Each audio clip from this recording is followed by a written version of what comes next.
Om Swastiastu, Assalamualaikum warahmatullahi wabarakatuh. Salam sejahtera untuk kita semua. Salam nama budaya, salam harmoni. Yang saya hormati tim asesor penilai PDD UKT-PT. Perkenalkan, saya Inyoman Budayana, staf dosen Prodi S1 Matematika, Fakultas Matematika dan Ilmu Pengetahuan Alam, Universitas Pendidikan Ganesha.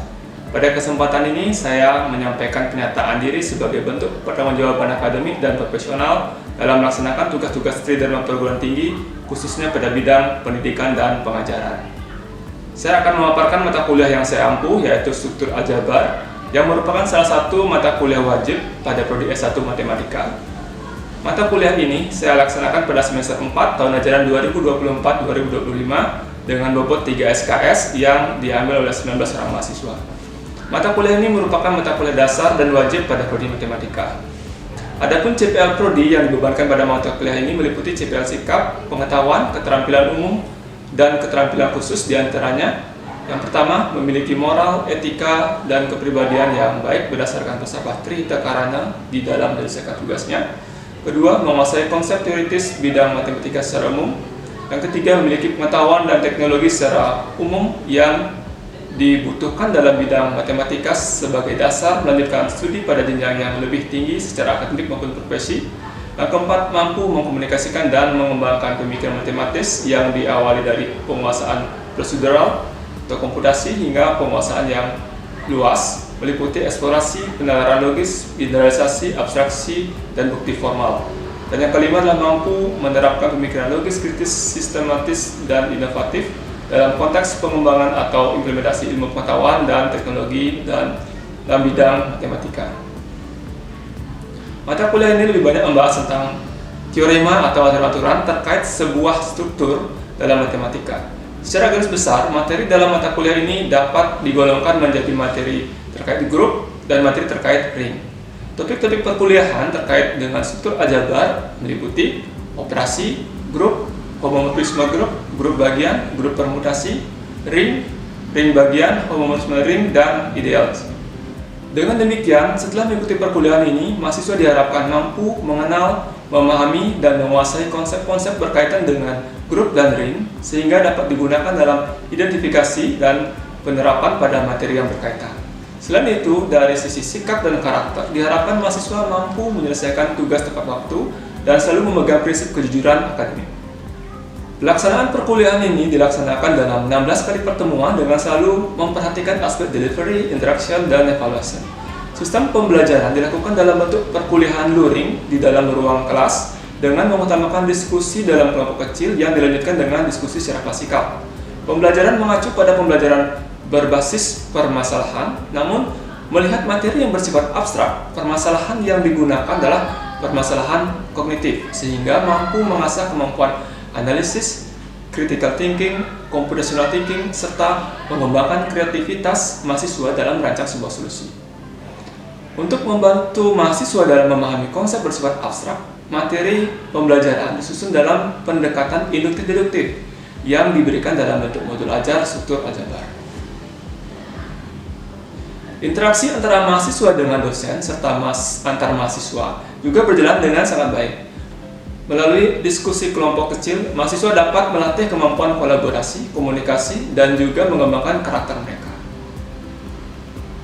Untuk evaluasi dilakukan selama kegiatan pembelajaran yang terdiri dari penilaian proses sebesar 60% dan penilaian kognitif sebesar 40%. Penilaian proses meliputi 10% sikap, 10% partisipasi, serta 40% penyelesaian tugas yang dari tugas mandiri bisa dilaksanakan dalam kuis, serta tugas kelompok.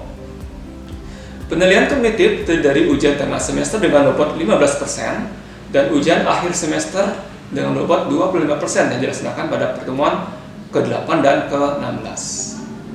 Baik, demikian sedikit pemaparan terkait mata kuliah yang saya ampuh.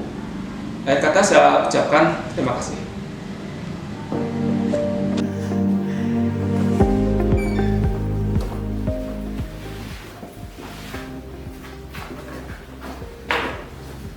Bagi Panganjali Umat. Om Swastiastu. Baik, sebelum kita mulai pembelajaran pada pagi hari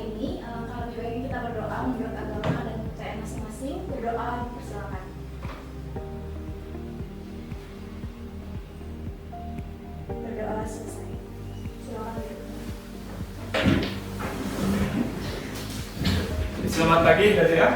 Baik, Pak. Gimana kabarnya pagi ini? Sehat? Sehat. Oke, silakan dipersiapkan ya peralatan untuk kuliahan pagi ini.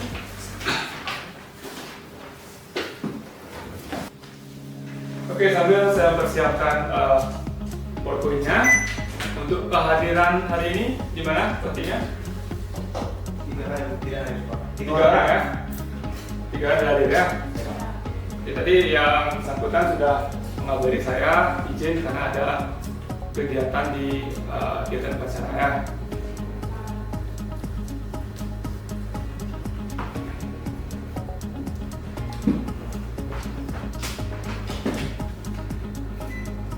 Oke, untuk perkuliahan ini bisa kita mulai ya. Oke, saya awali dengan salam kembali. Swastiastu, assalamualaikum warahmatullahi wabarakatuh. Salam sejahtera untuk kita semua. Salam nama budaya dan salam harmoni. Untuk perkuliahan hari ini kita akan membahas lanjutan dari topik minggu lalu. Minggu sudah membahas tentang ring. Sekarang kita lanjut ke integral domain dan field. Jadi tujuan pembelajaran kita pagi ini adalah untuk mengidentifikasi suatu struktur yang merupakan daerah integral dan struktur yang juga merupakan sebuah field. Jadi itu target dari pembelajaran kita pada pagi ini ya. Jadi saya harap dengan pemahaman ring yang sudah kalian pahami di pertemuan sebelumnya, di pertemuan ke-10, sekarang di pertemuan ke-11 ini kita akan bahas lanjutannya, yaitu jenis-jenis dari ring itu. Karena ring itu memiliki sifat-sifat di dalamnya yang ada sifat-sifat khususnya yang kita berikan nama dia daerah integral dan field. Oke, sebelum lanjut menuju ke daerah integral dan field, kita akan melihat dulu, mengulang dulu dari materi sebelumnya terkait ring ya. Masih ingat dengan ring? Masih. Nah, apa yang kalian ingat dengan ring? Coba salah satu menyampaikan pendapatnya. Oke, silakan. Gini ya. Matriks 2x2 benar-benar. Oke, itu contohnya ya. Contoh matriks contohnya adalah salah satunya adalah matriks ukuran 2x2. Saya tuliskan ya. Matriks ukuran 2x2 atas bilangan real ya. M 2x2 atas bilangan real. Nah, ini contoh satu ring yang sudah bahas.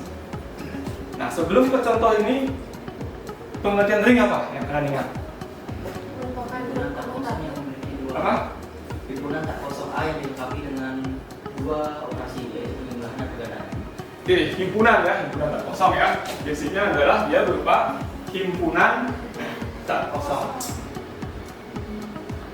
Himpunan tak kosong dengan 2 buah operasi. Ada 2 operasi. Operasi itu dinamakan tadi penjumlahan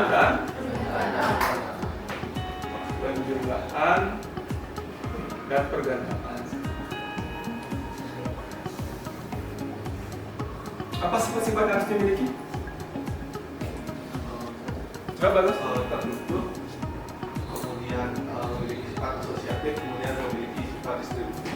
Tertutup, asosiatif, distributif. Nah, apanya yang tertutup? Apanya yang tertutup? Operasi yang mana kita punya 2? Penjumlahan. Kalau pergandaannya? Ya. Jadi dia tertutup terhadap operasi pergandaan dan penjumlahan, kemudian asosiatif, distributif. Berarti sekarang kita fokusnya kan ke pergandaan ya. Karena sebagai bentuk operasi penjumlahan, apa syaratnya? Himpunannya dengan operasi penjumlahan harus berupa apa? Merupakan grup komutatif. Grup komutatif. Ini misalkan himpunan tak kosong D, berarti D dengan operasi penjumlahan kita namakan sebuah kali ini dan titik ya untuk pergandaannya. Penjumlahan ini harus berupa grup komutatif. Berikutnya asosiatif terhadap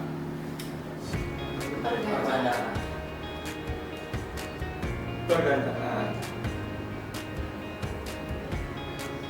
Yang ketiga, Distribusi. itu sudah menguasai ya. Ring dulu, kalau sudah paham ring baru bisa kita lanjut. Matrix nol ini adalah ya. Apakah ini merupakan matriks non singular? Ya, dia bukan matriks non singular. Nanti di sini tidak ada elemen netral. Jadi dia bukan grup komutatif. Berarti ini bukan sebuah ring. Ya, dia harus dipastikan kalau tanda penyimpulan dia harus bukan grup komutatif. Kalau perkalian baru lebih longgar sehatnya dia ya, lebih longgar.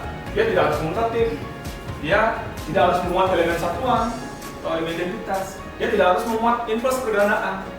Dia cukup memenuhi ketertutupannya terhadap pergandaan dan asosiatif, serta dengan operasi pengguna dia harus memiliki sifat.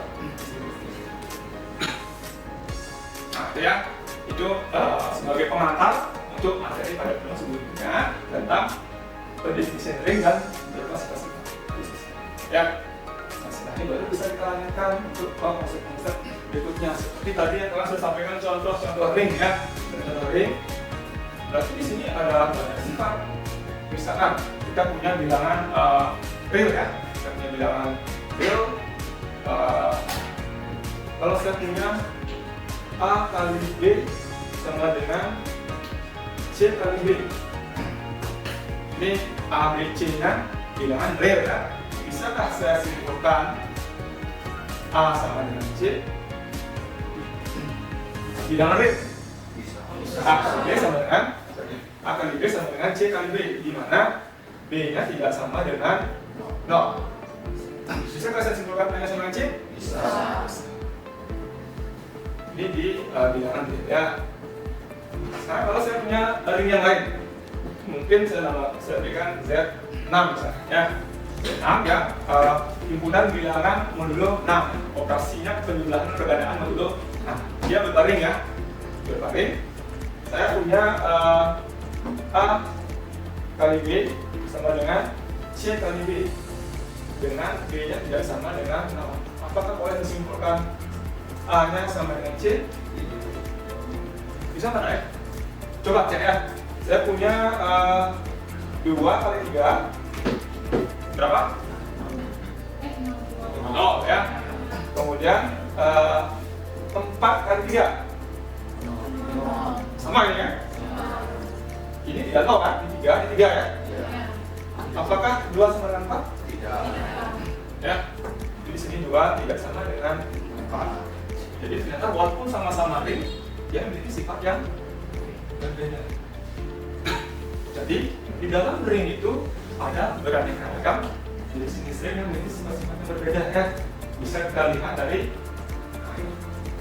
komutatifnya, dari elemen satuannya, dari inverse-nya, dari hukum konstelasi atau yang seperti di sini ya, hukum konstelasi ya. Maka dia memiliki permintaan tidak. Jadi dari sifat-sifat ring itu ada ring yang memiliki sifat komutatif, ada pula yang tidak. Seperti di sini. Kalau di matriks dia tidak memiliki sifat komutatif pergandaannya. Di tempat di jenis ring lainnya. Ada juga yang memiliki elemen satuan. Jadi kita tidak harus memiliki elemen satuan. Yang dia harus memiliki adalah elemen netral. Kalau identitas penjumlah tidak pergandaan tidak harus. Jadi ada yang memiliki elemen satuan, ada yang tidak. Kemudian setiap elemen tak nolnya, ini tak nol ya. Elemen tak nolnya memiliki inverse atau tidak. Sama seperti di sini. Di bilangan real, semua bilangan real tak nol ada inverse-nya satu per-nya ya. Misalkan ada bilangan X, berarti inverse-nya 1 per X. X-nya tak nol ya. Tapi di bilangan bulat tidak ada. Dua per inverse-nya tidak ada. Di bilangan bulat tidak ada inverse pergandaan. Nah, jadi ada beberapa sifat-sifat yang berbeda antara ring itu, sehingga ini bisa kita klasifikasikan. Kalau digunakan di mana ring itu sebenarnya kadang digunakan ukuran bilangan real, ukuran bilangan bulat, digunakan itu, dan mereka memiliki sifat yang berbeda. Nah, ini kita pelajari di sini. Bagaimana mengklasifikasikan jenis-jenis ring ini? Terus antara jenis-jenis ring yang bisa kita klasifikasikan hubungannya bagaimana. Jadi harapan saya, poin dari pembelajaran hari ini adalah kalian bisa mengidentifikasi, bisa mengklasifikasi jenis-jenis string ini, dan juga bisa melihat perkaitan antara jenis-jenis string tersebut. Sehingga nanti bisa kalian tampilkan dalam bentuk diagram, dan juga untuk bagaimana untuk mengklasifikasikannya bisa kalian buatkan dalam bentuk diagram alirnya ya. Bagaimana langkah-langkah yang harus dilakukan, tahapnya seperti apa, sehingga bisa mencapai kesimpulan, oh ini adalah fill ini adalah integral. Itu harapannya ya. Oke, untuk itu sekarang saya akan meminta kalian supaya lebih cepat mendapatkan hasil. Saya harap kalian bisa berdiskusi, silakan bekerja dalam kelompok ya, 4 orang ya. Silakan.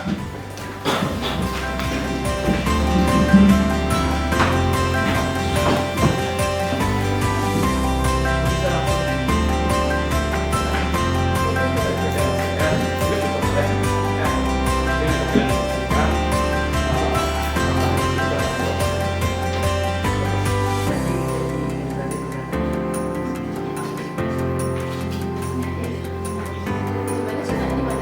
Bagaimana? Yang sudah jelas seperti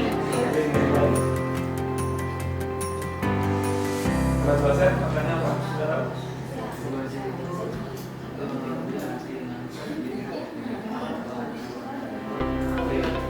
Kan ya. Oke, pokoknya Agus ya. Ring pembagi itu jika setiap elemen yang bukan nol mempunyai inverse terhadap pergandaan, yaitu untuk setiap elemen ring di mana A tidak sama dengan 0 itu terdapat B elemen A dengan sifat A kali B sama dengan B kali A sama dengan identitas atau I. Oke, kuncinya adalah setiap elemen tak nol, setiap elemen tak nol memiliki plus ya. Setiap A elemen A di mana A nya tidak sama dengan 0, maka terdapat di A sehingga AB dengan A sama dengan E itu identitas ya, identitas pergandaan. Jadi setiap elemen contohnya merupakan unit ya, merupakan unit, tidak memiliki inverse pergandaan. Nah, ya tadi yang sudah kalian sampaikan, ring unit satuan, kemudian ring komutatif, kemudian ada unit. Tadi yang satu bukan unit itu adalah elemen-elemen yang memiliki inverse. Dan di sini ada ring pembagi ya, setiap elemen tak nolnya. Tapi syaratnya pertama dia harus memiliki satuan ya. Karena untuk berbicara inverse harus ada satuan dulu. Jadi tidak bisa kalian ngecek sebuah ring itu punya inverse apa enggak sebelum kalian mengetahui dia memiliki satuan atau tidak. Setelah dia memiliki satuan baru kalian bisa menunjukkan mengeceknya dia memiliki inverse. Kemudian ada fill dan ada integral. Fill, apa ini fill?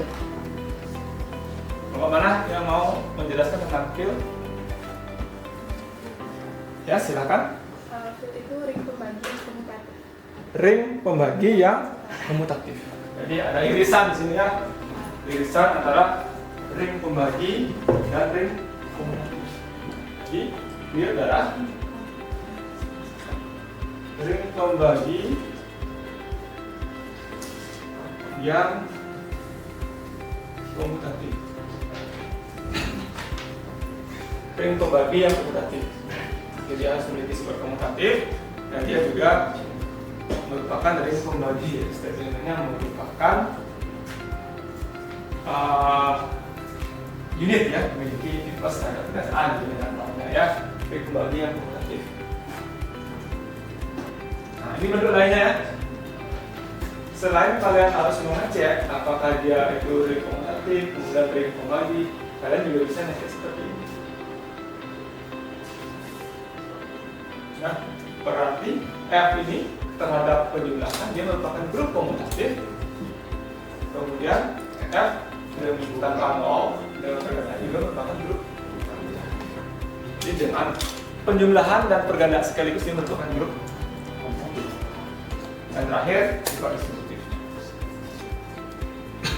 Daerah integral. Terakhir, daerah integral. Silakan. Daerah integral itu adalah suatu ring komutatif dengan elemen satuan dan tidak mengubah. Suatu Ring komutatif ring komutatif. dengan Dia ring komutatif dengan elemen satuan. dengan elemen satuan. Tidak memuat pembagian. Elemen satuan tidak memuat pembagi. Apa itu pembagi nol? Apa pembagi nol ya? Dari namanya ya, pembagi nol. Nol apa dibagi? Apa pembagi nol? Nah, kalau saya punya A kali B sama dengan nol, apa yang bisa kalian simpulkan? Jadi simpulannya adalah A-nya 0 atau B-nya 0. Apakah ini selalu berlaku?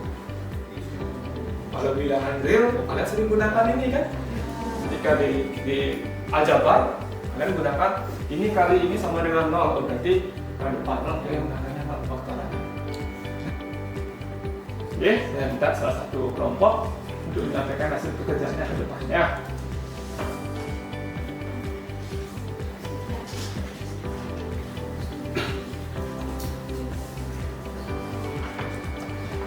Oke, silakan, saya bersihkan dulu.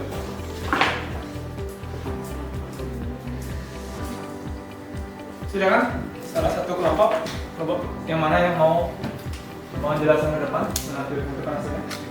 Silakan. Silakan ya. Buat sketsa seperti apa diagram berkaitan antara masing-masing jenis ring tadi ya. Oke, silakan. Terus jelaskan dulu. Jadi ring itu dibagi menjadi beberapa klasifikasi. Yang pertama yaitu ada ring komutatif, kemudian ada juga ring dengan elemen satuan. Jadi Kemudian antara ring komutatif dan ring dengan elemen satuan itu, ya biasanya di dalamnya ada daerah integral, kemudian dalam daerah integral itu ada field. ya, jadi itu hubungannya ya, berdasarkan dari sifat-sifat yang dimiliki ya. Ada pertanyaan? Tidak? Oke, silakan terus. Terima kasih ya. Ya, silakan beri plus. Jadi untuk bisa menjawab ini semua, nanti tugas berikutnya tadi ya, permasalahan berikutnya membuat diagram alirnya. Nah, apa sih yang harus kita cek supaya kita bisa menentukan nanti sebuah ring ini dia terkategorikan apa? Apakah dia berupa daerah integral, apakah dia berupa field? Sesuai dengan tujuan pada hari ini ya, untuk bisa mengidentifikasi ring yang merupakan struktur aljabar yang merupakan daerah integral dan merupakan field. Silakan lanjutkan yang berikutnya untuk diagram alirnya. Yang siap? Kelompok yang siap silakan.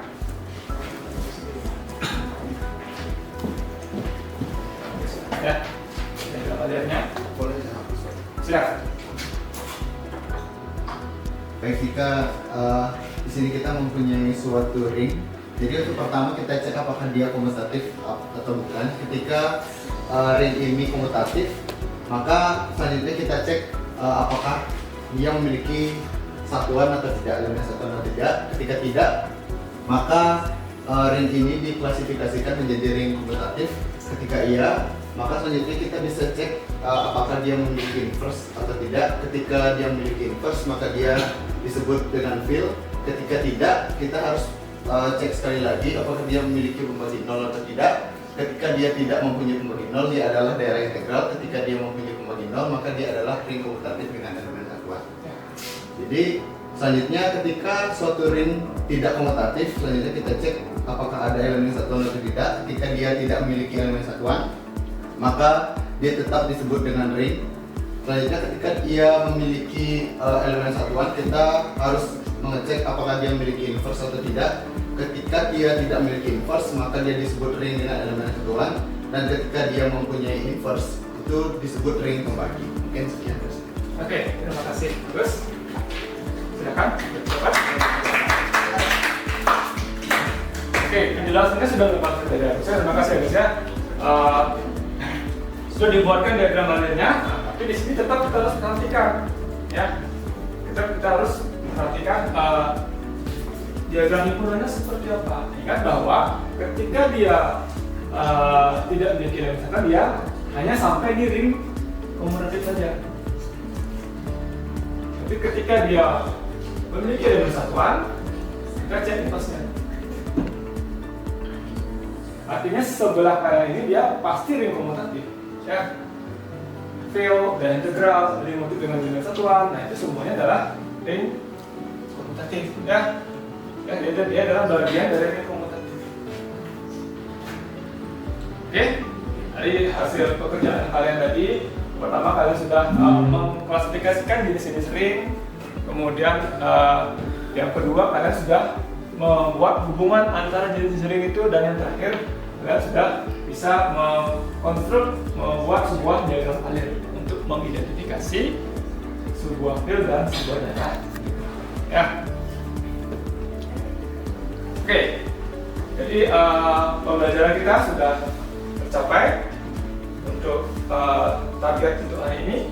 Nah, sebagai akhir dari pertemuan ini kita akan melakukan evaluasi, ya. Evaluasi kita akan lakukan secara menggunakan quiz. Silakan pada kembali duduknya biar lebih lega mengerjakan quiznya. Oke, sekarang kembali dulu ke duduk masing-masing. Kita mulai.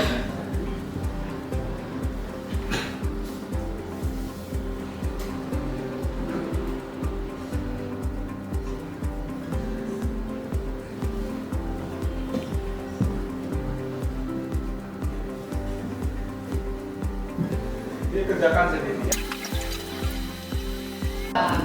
Oke, karena semua sudah selesai, saya akan tutup quiznya. Kita akan melihat ya siapa mencapai kaliannya.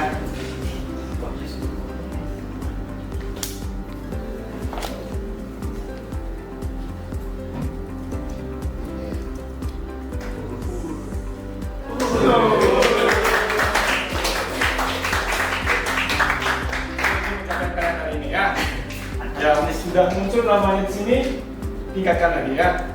Tapi saya lihat di sini nilai kalian tuh bagus-bagus ya. Oh, ini dua pun ya. Ya. Jadi tiga orang pertama ternyata poinnya full ya.